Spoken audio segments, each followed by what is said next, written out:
I am going to discuss about supercharging. Supercharging means to improve the power output and minimum exhaust emission. Basically, the power output of an engine depends upon the amount of air induced into the cylinder, thermal efficiency of the engine, speed of the engine, quality of fuel, etc. So now, supercharging. The power and efficiency of an internal combustion engine are increased with increasing compression ratio. Speed of engine charge density and reducing exhaust temperature.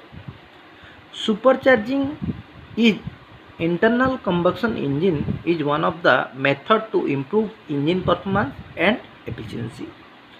The supercharging can be defined as process of increasing charge density in order to increase power output and efficiency of the engine.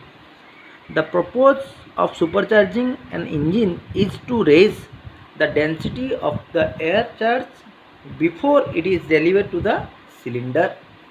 The charge density can be increased by lowering air temperature or increasing the charge pressure. The device used for increasing the pressure of the air above atmospheric pressure is called supercharger. So the device used for increasing the pressure of air above atmospheric pressure is called supercharger. A supercharger is an air compressor used to increase the pressure and density of the air supplied to an IC engine. Objective of the supercharging: to obtain more power from an existing engine when the greater power demand occurs, to increase more power output for a given weight and hull of the engine.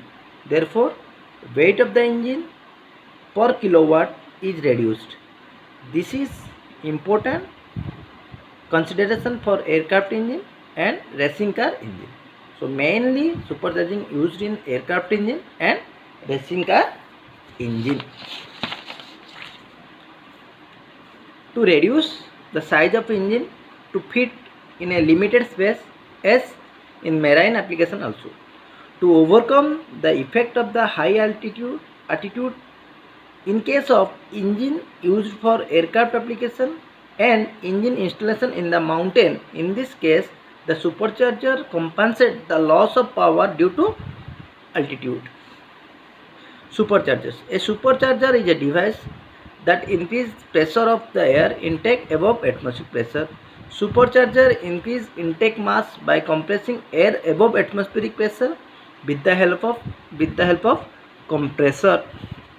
It increases density of the air, which makes for a denser charge entering the combustion chamber. See, this is the compressor, air inlet, air outlet to the engine. Here it is a gear is connected between compressor and engine. Here it is the load, it is the exhaust from engine.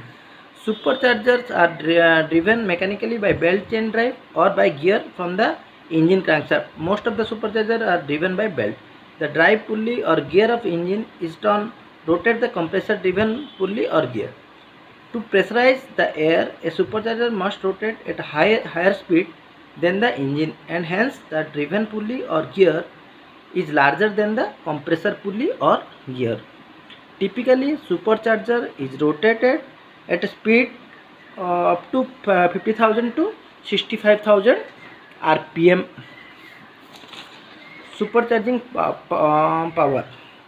The power required to drive the supercharger can be calculated by considering the steady flow process. So according to steady flow energy equation, you see it is a supercharger. Here work is given P1, B1, T1, U1, and output is P2, B2, T2. So according to steady flow energy equation, total inlet equal to total outlet. By putting this value, assume heat loss Q equal to 0. So W equal to coming Cp T2 minus T1. Power required for compressor given P equal to MA Cp T2 minus T1 by NC. Efficiency of compression. MA equal to the amount of air per second supplied by the supercharger.